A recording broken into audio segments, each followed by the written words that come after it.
all for joining, and I am extremely sorry for being late, and it was not my fault. I was ready, but it was internet problem and data problem. Okay, again, thanks all for joining, and tonight we are going to finish the literary critical book An Apology for Poetry, written by Sir Philip Sidney, a writer belonged during the Renaissance period, according to M.S. Abram. Okay, we know about the progress and development of the Renaissance period. It was a wonderful time for English language and literature, for England, for the political side of England, for the social side of England, for the nationality of England. It was the best time, and the best time of England started during the Renaissance period, and that's why, according to the spirit of that period, the division has been named after that spirit, and the spirit is Renaissance. Renaissance in English, rebirth or revival or reestablished or rebirth or revival. Now if you think in the field of literature, then this is the rebirth of learning. If you think about the field of politics, then this is the new system to establish a new system in the field of politics. And if you think it's about the society, then it's a new system that has been established in English society in England. And during that time, British Empire spread all over the world. So before reading this literary critical book, you must have a few knowledge and information about the Renaissance period.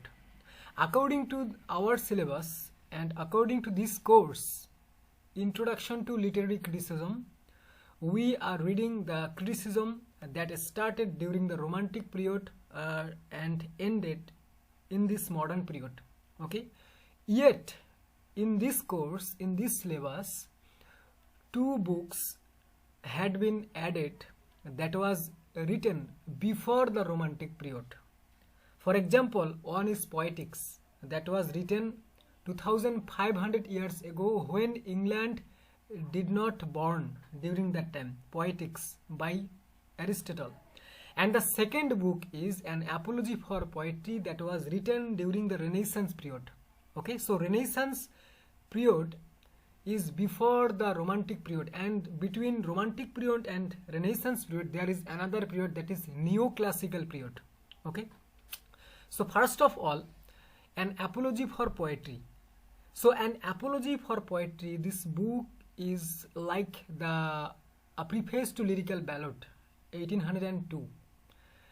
A preface to Lyrical Ballad, it was a kind of reply, it was a kind of answer against the questions of the viewers, critics, readers, and you know about it. Okay, so like a preface to Lyrical Ballad, this literary critical book, An Apology for Poetry, is also a reply or an answer against the questions, against the allegations, against the accusations that was raised during the Renaissance period against poetry, and it was mainly for poetry. Remember, An Apology for Poetry discusses about the drama also, but this criticism is mainly based on the structure, on the form, on the prestige, dignity, on the diction, and on the position of poetry. So this whole book is dedicated for the sake of English poetry. This book carries or bears the prestige of English poetry, and this book contains a few answers against the allegations of English poetry during the Renaissance period. So before beginning this book, you must know about the allegations, about the accusations, and then you will get the right answer written by Sir Philip Sidney. Okay, so actually An Apology for Poetry this book, as I told you, for the sake of English poetry. What happened during the Renaissance period, and what was the allegations why Sir Philip Sidney was compelled to compose this book, to write this book for the sake of English poetry. This is very important. This point is very important. Okay, so first of all, let me read the short questions according to set suggestion and the broad questions according to set suggestion as the most important questions for this year. Okay, so first of all, the short question is, why did Sidney write an apology for poetry? Discuss the moving power of poetry. What does Sidney say about the condition of English drama in his time?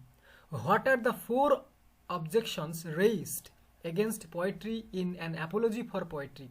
What is Sidney's assessment of English poetry of his time? How, according to Sidney, is a poet superior to a philosopher? Then the broad question, Sidney's view on the antiquity and universality of poetry.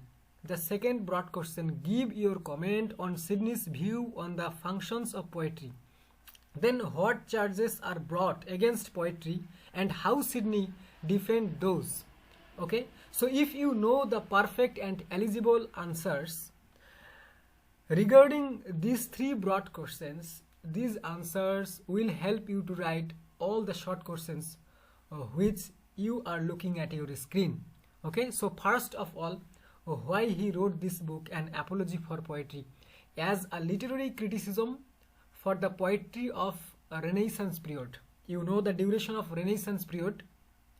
You know, some said that it was started during the 1500, the session 1500, and ended in 1660.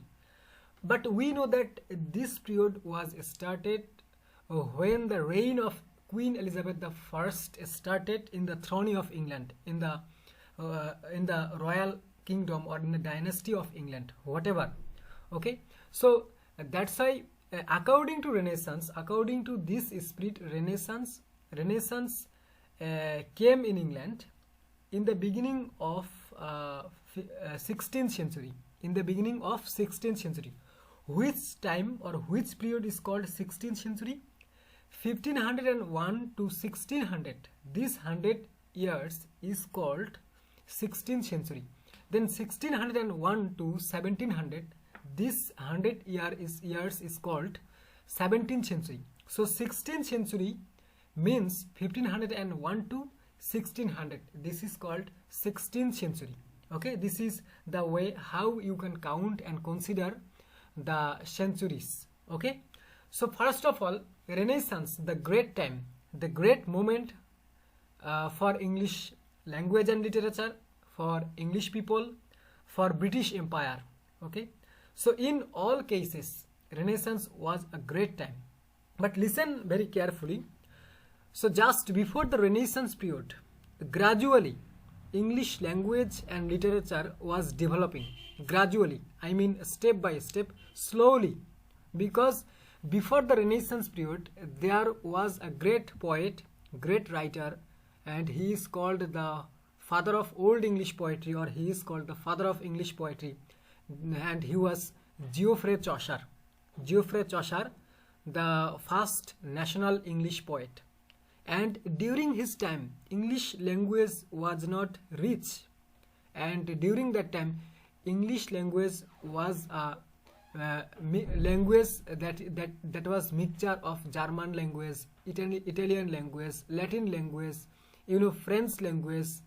So different languages had been added in English language.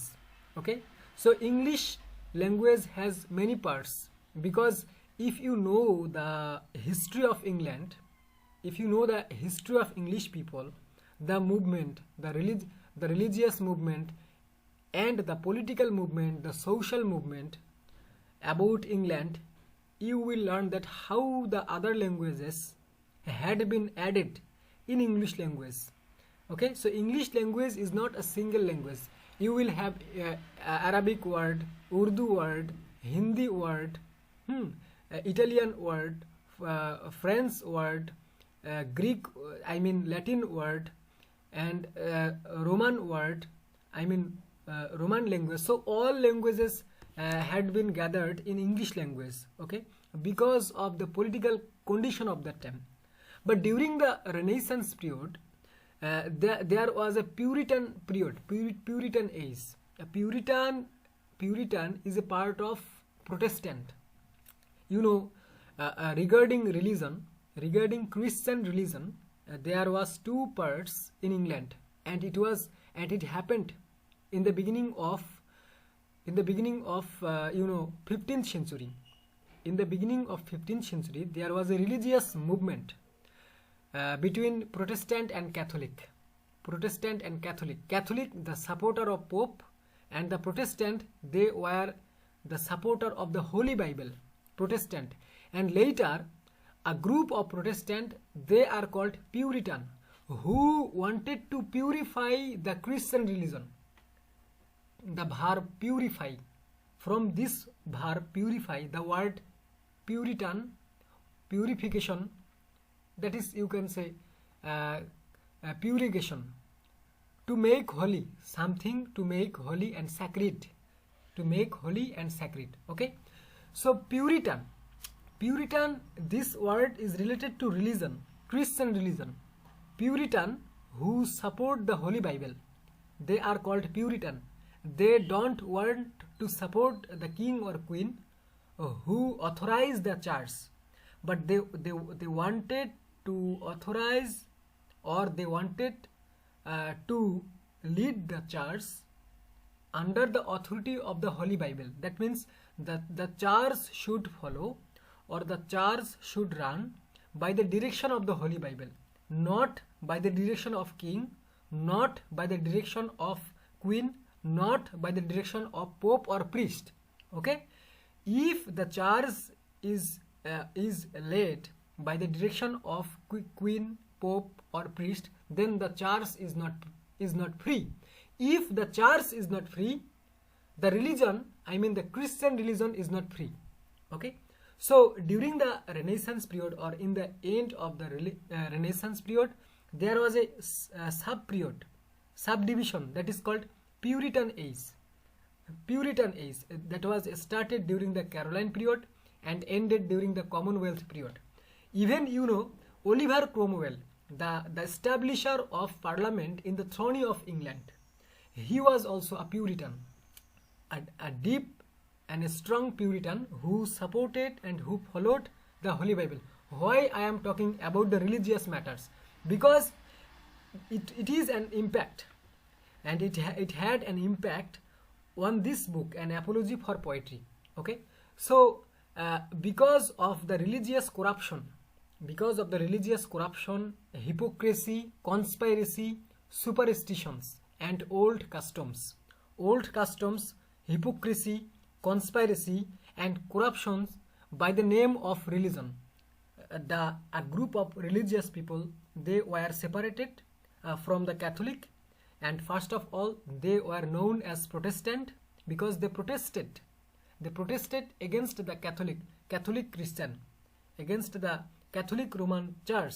That's why they are called Protestant, and their own group is called Puritan, okay. And their faith, their theory, their doctrine, their ideas are called Puritanism, okay.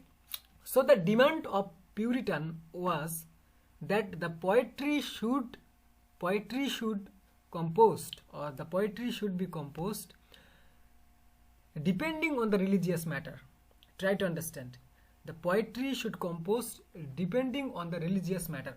When I first read An Apology for Poetry, the entire book, I completed the entire book, and within 4 hours or 5 hours, I cannot remember the exact time right now, but at a time, within one sitting, I completed this book, An Apology for Poetry. When I first read this book, I got some exceptional informations about the history of poetry, and I was astonished and surprised that in every branches of knowledge, you will have you will have verses, you will have poetry, you will have poem. Okay, so from the ancient time, from the remote past, from the old time, and it is counted from the Greek time, from Greece, because they were the first civilized nation in the history of the world. The Greek people, they were educated, they were learned, they are literate, they were scholar, they were legend and man of letters, and that's why it is counted that the first civilized nation in the geography of the world, in the history of the world, was the Greek nation. Okay, so during that time there were many philosophers, many scientists like Aristotle, Plato, Socrates, and many literary person like Homer, Sophocles, Euripides, Aeschylus, Virgil, and other great writers, legend writers, man of letters. They were during that time. But the matter of astonishing, the information, the astonishing information which has given in this book by Sir Philip Sidney, in order to establish the respect of poetry, the dignity of poetry, the position of poetry in the history of knowledge, in the dynasty of knowledge, that is, every branch of knowledge was started by verses, by poetry, by poem. Okay, so this book has begun by the history of knowledge, that the science, first of all, Plato, Aristotle, Socrates. Aristotle was a philosopher, and he had the contribution in the field of every branches of knowledge. Aristotle, then Plato was a philosopher. Okay, and about Socrates, he was a scientist, and about other mathematicians, chemists. Actually, Sir Philip Sidney, he said that when they would give scientific theory, they would stand before the public in the marketplace, and people would gather, and they would deliver their scientific theory by using verse. That means science started by poetry. Then during the remote past, or during the ancient time, the historians, the philosopher, they expressed their philosophy standing before the public by using poetic verse. That means philosophy started by poetry, and history same started by poetry, medical science started by poetry, and GK, general knowledge, started by poetry. So in order to attract the intention of the listeners, the attraction of the listeners, the speakers would use verses, poetry during that time, because poetry has a music, verse has a music, rhythm, symphony, harmony that can bite or stuck in the hearts of the listeners, in the hearts of the audience. Even during that time, the dialogues of dramas and plays were written by using poetic verse, and that's why the dialogues are very sweet, very interesting, and the audience, readers, they would read and listen very heartily. They would listen heartily, that astonishing literary work. So Sir Philip Sidney would like to establish a truth about the history of poetry, that every branch of knowledge started by poetry. Even today, and the beginning of the history of poetry and other branches of knowledge, everything was started by poetry. So poetry is not a simple thing. It's universal. When you can call something universal, when it works in the past, when it works in the present, when it works or it will work in the future, or when it works in your country, in other countries, in your continent, in other continents, then you can call something universal. For example, we often say man is mortal. This is a sentence. Man is mortal. This is a sentence. Even this sentence is universal and universally accepted. People received this sentence as a universal speech. Man is mortal. In India, everyone will accept that man is mortal, no doubt. In every religion, man is mortal, no doubt. In every color of people, man is mortal, there is no doubt. Okay, so such kind of speech, such kind of theory is called universal. So if you think deeply about the history of poetry, Sir Philip Sidney wants to say that poetry is universal. There is no doubt, because every branch of knowledge began by poetry. Even when there was not any writing process, there was not any writing system, it was orally, maukhik, orally. During that time, the speakers would use verse, would use poetry or poem by using a kind of tone, music, mood, expression, okay, in order to impress the audience, in order to impress the readers and listeners. So this is the history of poetry. So it's not a simple subject. So if you are a lover of poetry or poem, and if you don't know the history of poetry, then anyone can blame you, anyone can laugh on you. But you know that if you know the history of poetry, then you can reply him, you can reply your blamers, you can reply your ignorers or insulters. It's very easy one for you. And if you read the main book of An Apology for Poetry, you will get the informations that how to give reply or answer to your haters. Okay, so this is very important. So in this book, mainly this book was written by the direction of another writing, and he was Gosan. Gosan was a contemporary writer of Sidney, I mean Sir Philip Sidney, and he was senior. He was senior and contemporary writer of Sir Philip Sidney. He wrote a book. And in that book, he maintained objections, or many objections on poetry. What kind of objection? The use of language, the use of foreign language, the theme of poetry, the theme of poetry, then the freedom of poetry, one different topics. Then and it was very important for Philip Sidney, because during that time Philip Sidney, he was also a poet. Sir Philip Sidney, he was very young when he got the book written by Gosan regarding poetry. During that time Sir Philip Sidney was very good, very young, and very talented also.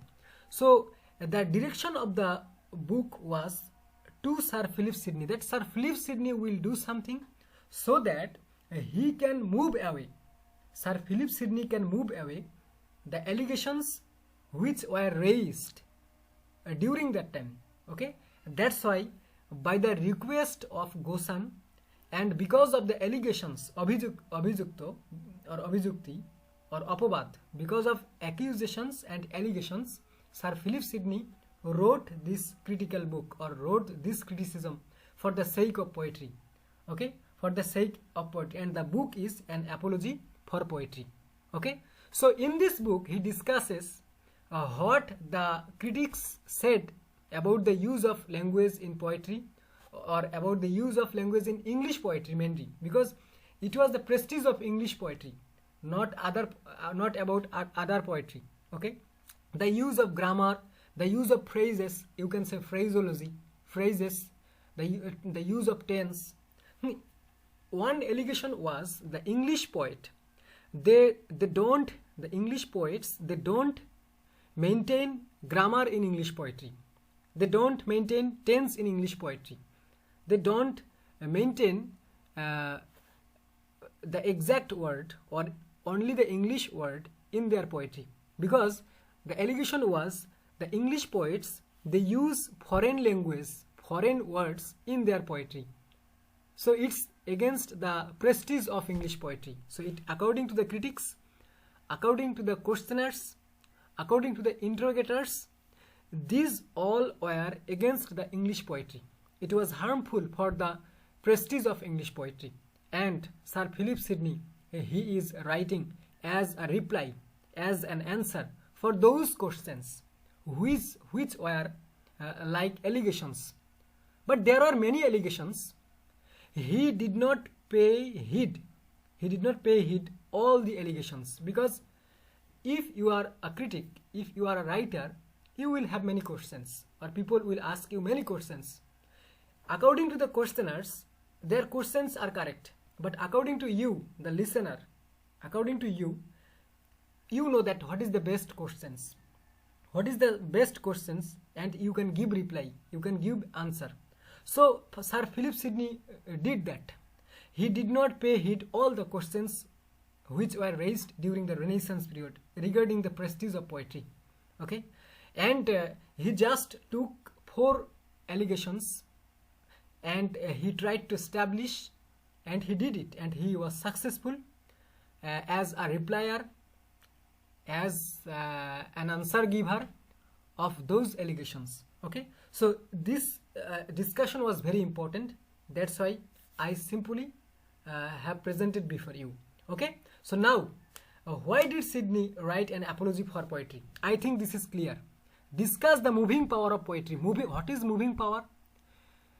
Moving power, this sentence is like a universal sentence. What kind of universal sentence? In every single period, since the ancient time, when civilization started in this world, civilization, education started in this world, till then, today, poetry is the main topic. Poetry is the source and main topic of all knowledge. You know it.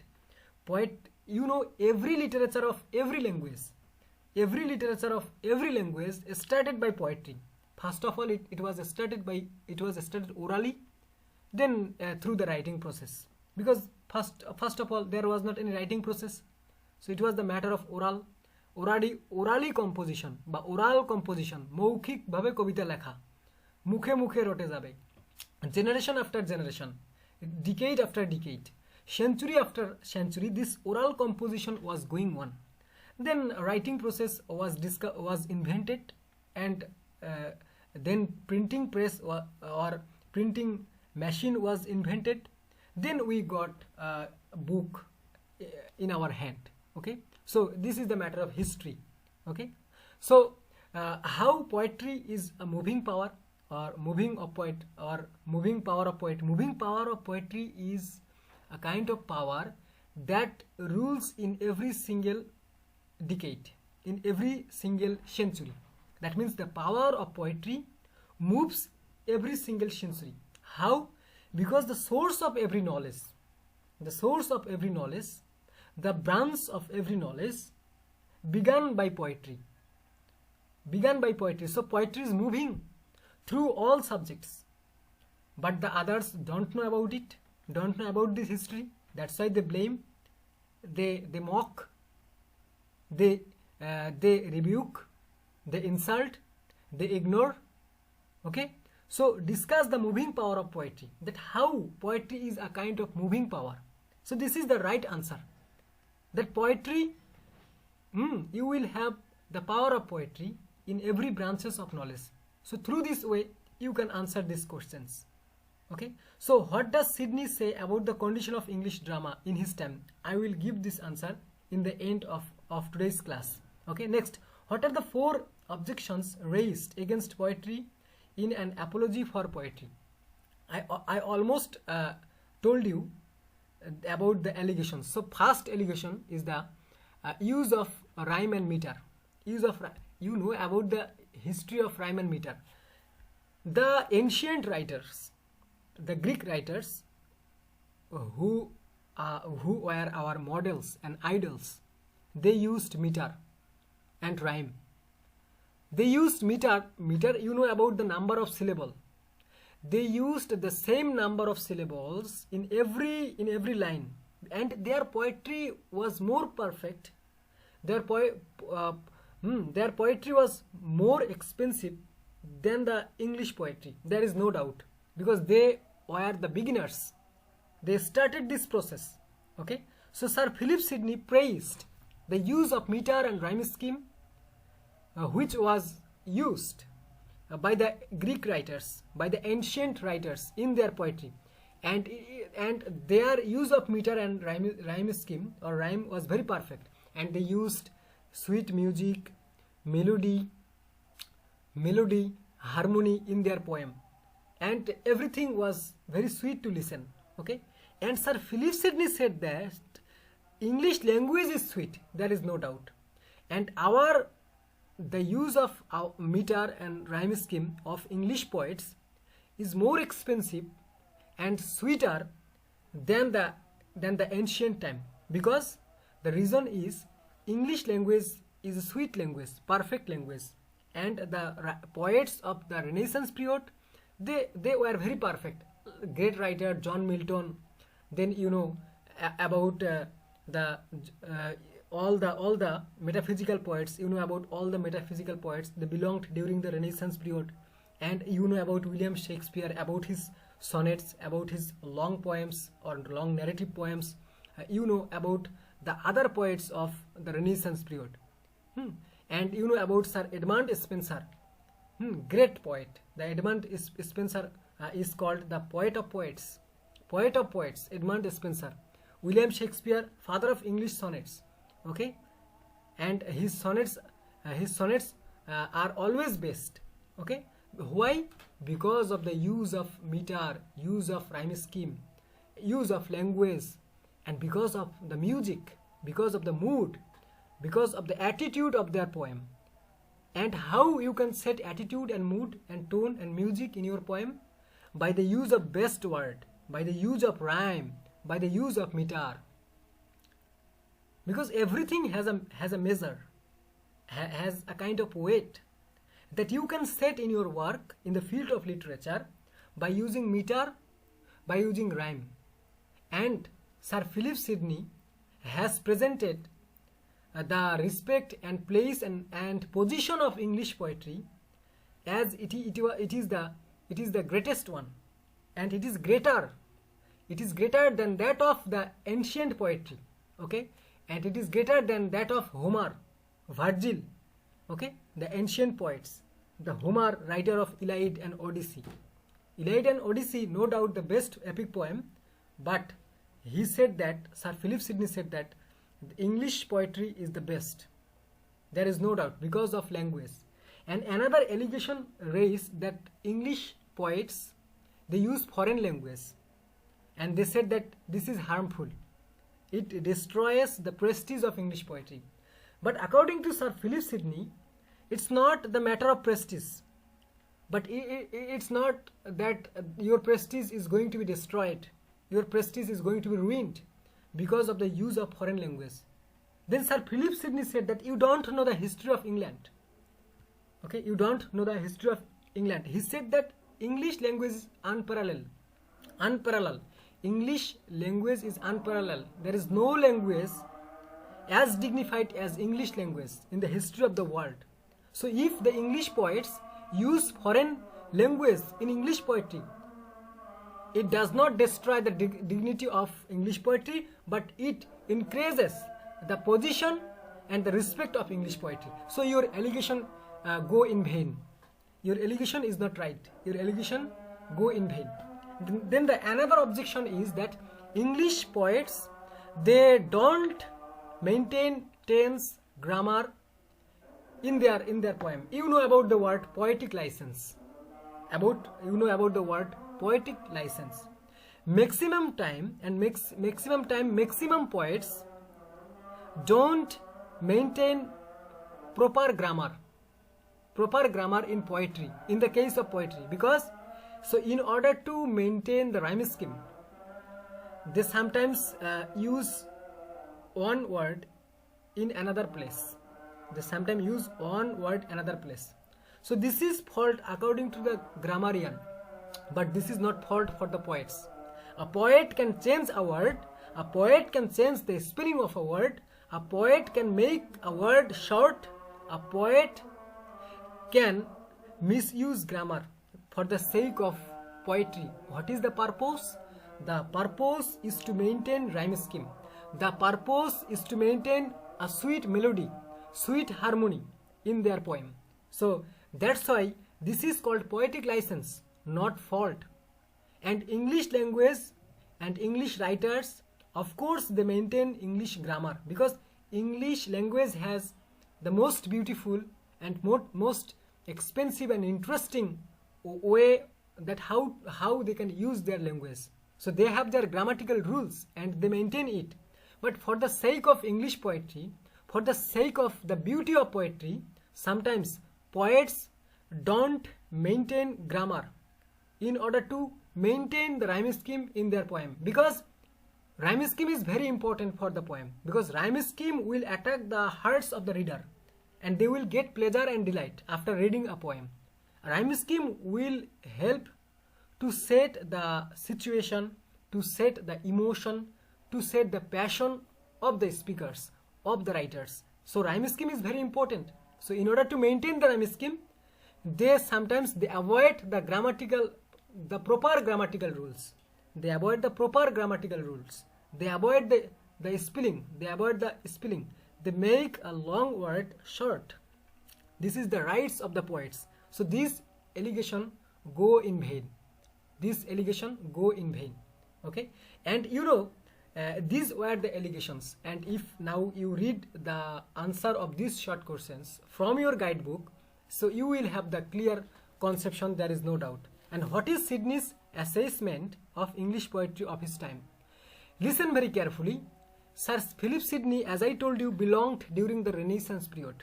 Okay, so Renaissance period, it is said that during that time there was not any best poetry. Of course, there was best poetry in English literature. For example, before Renaissance period, the Middle English period. During the Middle English period, the father of English poetry was Geoffrey Chaucer. Try to understand the story behind Geoffrey Chaucer.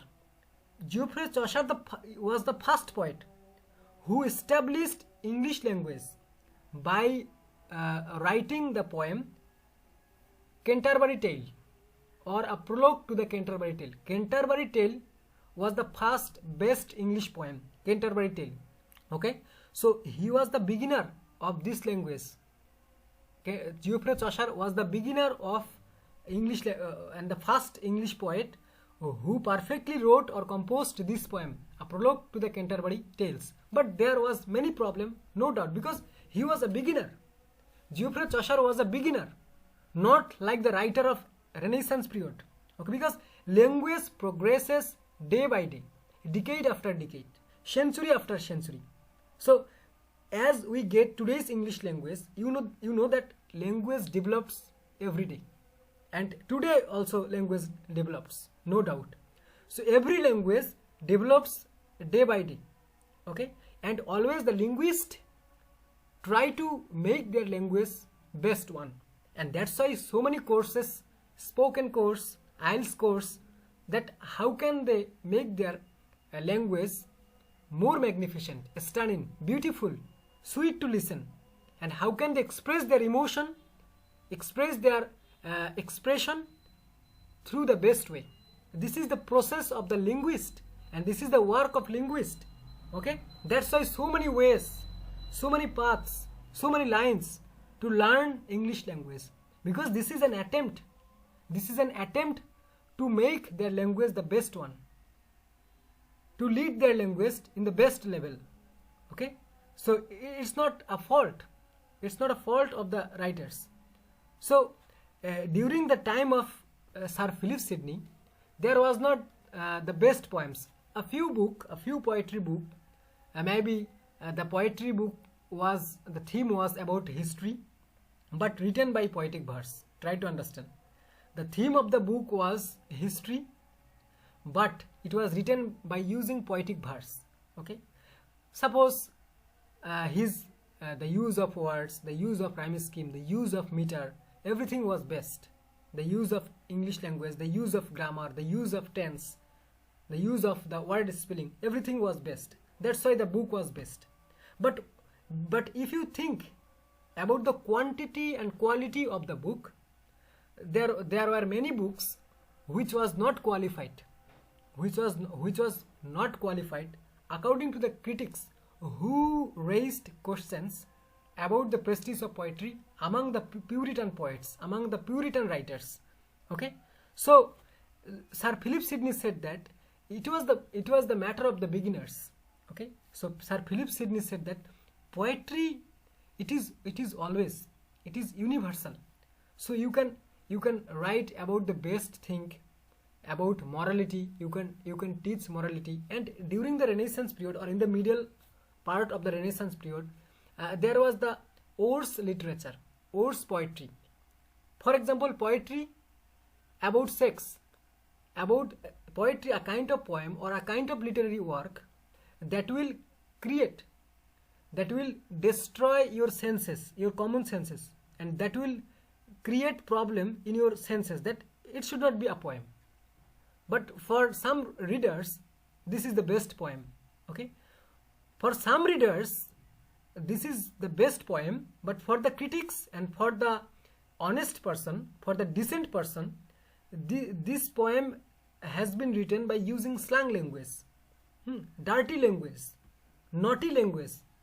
So it's against the prestige of poetry. And Sir Philip Sidney agreed with it, and he said that poetry teaches many things. Poetry teaches many things. Poetry teaches the way of life. Poetry teaches how to lead your life in your society. Poetry teaches philosophy. Poetry even more powerful than philosophy. Okay, that means all branches of knowledge you will have in poetry. So your poetry should descend perfect, best one. Your poetry should have a purpose. The purpose may be morality, teaching morality. By your poem, you are going to teach morality to your readers, or you are going to teach religious morality to your readers or listeners. But the poetry should not be individual. Poetry should not be specific or particular. For example, you will write about religion only. No, it's not right. It must have freedom. Poetry must have freedom. You can write about anything, but the condition is you must have a purpose, that you are going to teach morality, religious morality. For example, if you think about the poem The Fairy Queen, written by Edmund Spenser, the poet of poets. Fairy Queen. In Fairy Queen, this is an allegory. What is the features of allegory? That allegory will tell you a story, but beneath the story, allegory will teach you morality or religious morality. So there are three kinds of morality that has been discussed in the course, that is the Fairy Queen. In the poem, that is the allegorical poem, Fairy Queen, the best allegorical poem. So you will have political allegory, you will have social allegory, you will have religious allegory, you will have personal allegory. Political allegory is called personal allegory. So that means simply he talked about the political system of that time indirectly. That's why allegory, not directly, indirectly. Okay, so allegory will teach you morality, religious morality or social morality, political morality. Political morality is called personal morality. Okay, or only morality. Okay, morality, that is worldly morality, and religious morality related to your religion, according to the information of your religion, that will teach you the religious behavior, religious decency and politeness. Okay, so poetry of his time was not good. It was the question, it was the objection. Okay, but he said that all poetry is not the same of his time. So there are good poems.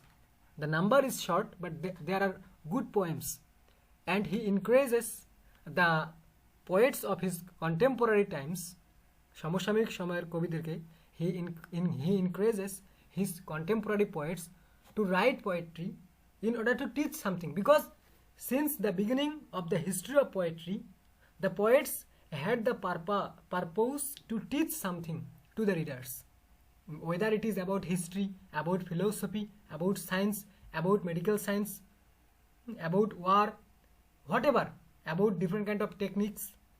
They use the verses of poem. So in my time it should be, in this time it should be. Okay, so this is one thing. And how, according to Sidney, is a poet superior to a philosopher? Of course, a poet is called a prophet. A poet is called a prophet because poet has an aesthetic mind, nandunik shakti, aesthetic power. Aesthetic power, you cannot achieve aesthetic power. You cannot achieve aesthetic power by reading books. Bookish knowledge is different. Aesthetic knowledge is different. Even you don't know, as a writer, as a poet, you don't know when your thought will come in your brain and when you will compose a poem. This is called aesthetic power. It comes automatically, and this is called wisdom. This is called wisdom, God gifted knowledge. This is called wisdom. But according to Francis Bacon, there is the difference between knowledge and wisdom. Knowledge refers to a kind of knowledge that you can gain by reading books. And what is wisdom? Wisdom, the use of bookish knowledge in your practical life. This is called wisdom according to Francis Bacon. But the original purpose of the word wisdom goes to the God-gifted knowledge, and the poets, writers possess this knowledge. That is aesthetic power. Aesthetic power. And in poetry, you will learn about history, you will learn about morality, you will have about religious morality, you will have the suffering of the people, you will have the contemporary situations, problems, events, incidents in poetry. So in this way, the poet is superior to a philosopher.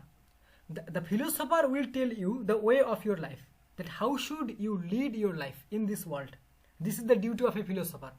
So the philosopher think about the way of life, about the behavior of life, about the manners of life, about the politeness, decency of the life of people. But the poet is something more. The poet is something more than that of a philosopher, because a poet is compared with a prophet. Who is called prophet? A person who know or who can guess what is going to be happened. What is going to be happened after 300 years. What is going to be happened after 300 years, a poet can feel right now that what will be the picture of your society 200 years later. For example, Don Juan, written by Lord Byron during the Romantic period in the beginning of 19th century. In the beginning of 19th century, Don Juan was written by Lord Byron. It was about an illegal affair between student and teacher.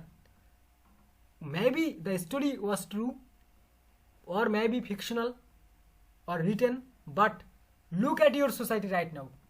Look at the urban area. Look at the even rural area. What's going on between student and teacher? What's going on between brother and sister? What's going on among the blood relatives even? And in the European country, in the American country, what's going on? And in Asian country, what's going on? So 300 years ago, Lord Byron guessed and thought that such kind of incident will happen in the society, and he guessed it. And right now, it's a common matter. Illegal relationship, it's a common matter. In marriage life, unhappiness, the age discrimination, age distinction. Wife is 18 or 18 plus, the husband is more than 60. So what will do the wife? Because she has her rights, physical rights. So what will she do? So a poet is think about the far future. About the far future. So a poet is stronger than a philosopher. There is no doubt. Because a philosopher just tell you how to lead your life in this world. Like a decent person, like a polite person, like a person who possesses good manners. But a poet is more than that. And this is the expression of Sir Philip Sidney. Okay? Sir Philip Sidney. So whatever I told you, this is all about poetry. What Sir Philip Sidney would like to tell us through this book, An Apology for Poetry. Okay? So actually it's not possible for anyone, for any BCS cadre even, to tell you in this way, in short, in such way, and this is actually harmful. Such short discussion is actually harmful. So if you listen only this discussion, you will think that probably this is the message of this book. Actually no. Many topics has been left from my discussion, and this is out of my brain. And if I think singly or alone, then I will remember that what kind of topic I missed during my discussion, during my conversation. Okay? So the time is very short, and we have to take preparation for our final exam, and that's why this is the process to help you, so that you can write something, right, correct about this book, about these questions. Okay, now your duty is to just read, or you can say scan, just scan your study guide about these important short questions and broad questions. I hope you will easily understand the expression of Sir Philip Sidney. It's not very difficult one. You will easily understand. Just read the answer from your study guide. Okay, you will understand easily. And right now I am somewhat tired, and I think this one questions, what does Sidney say about the condition of English drama in his time? Because you know, let me tell you about the movie. About the movie, drama started in English literature for the sake of religion. It started inside the church. Then because of the growing audience, it came out just outside the church. The place was not perfect. Then outside the church, in the marketplace, then different theater and stage was established during the Renaissance period. Okay, and during that time, the university wits Lily Prini, Pili, Nashi, Kidd, Christopher Marlowe, William Shakespeare, and other dramatists of that time, they started to write drama or play, and they started to perform themselves on the stage in different places of England, and drama became famous. But think about the source of drama, the purpose of drama. The purpose of drama is to teach the common people about the religious matter, because during that time religious purpose was very important. This worldly life was not very important. For the modern people, for us, worldly life is very important. And during that time, it was not like that. Religion was very important. Look at the poem, The Tragedy of Macbeth, and the tragedy of Dr. Faustus, and the tragedy of, Oedipus. Look at those time. What was the purpose? Religion was the purpose, because they had the thought of good and bad. And it was the war of good and bad, good and evil. And it was the theme of their literary work, the all writers of a period. Okay, so but right now, what cinema teaches us? There is pornography, there is love movie, romantic movie. But what was the source? The source was to teach you religion, Christian religion. And right now, the actors, the directors, actresses, what are they doing right now? Okay, so their plan goes against their purpose right now. So during that time, during the Renaissance period, in English literature, there was a kind of naughty play, naughty drama that was against morality. There was nakedness on the stage. In our country, like Jatra Pala, probably you never have seen Jatra. When I was about 12 years, during the Boishaki fair, I went and I collected a ticket for Jatra, and I entered inside the Jatra Pala. And after a few minutes, I said Nauzubillah, and I came out, because the situation was not for me; it was for the adult.